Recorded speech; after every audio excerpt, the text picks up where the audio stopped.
মঙ্গলবার থেকে দক্ষিণবঙ্গে বৃষ্টি বাড়বে, কিন্তু দক্ষিণবঙ্গে ভারী বৃষ্টির সম্ভাবনা নেই এখনো। অস্বস্তিকর আবহাওয়া থাকবে রবিবার এবং সোমবার। আগামী 2-3 দিন উত্তরবঙ্গে বৃষ্টি কিছুটা কমবে। আলিপুর আবহাওয়া দফতর কি বলছে আমরা জানবো অভিজিৎ আমাদের প্রতিনিধির কাছ থেকে। অভিজিৎ, মিমি, আজকেও যথেষ্ট গরম আছে এবং ঘাম হচ্ছে, অস্বস্তিকর আবহাওয়া রয়েছে কলকাতা শহর, কলকাতার আশপাশের সবকটা জেলাতেই।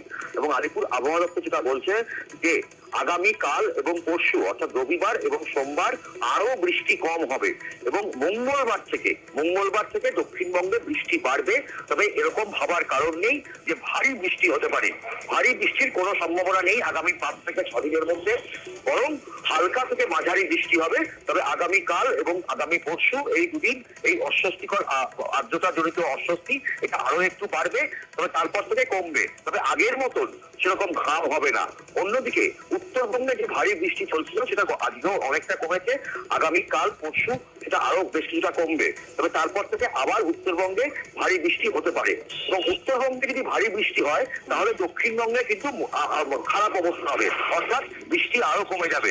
ফলে আলিপুর আবহাওয়া দপ্তর যেটা বলছে, যদি উত্তরবঙ্গে বৃষ্টি কম হয় তবে দক্ষিণবঙ্গের ভাগে বৃষ্টি বেশি হবে, একটু বেশি বৃষ্টি হতে পারে। ধন্যবাদ অভিজিৎ, অনেক ধন্যবাদ।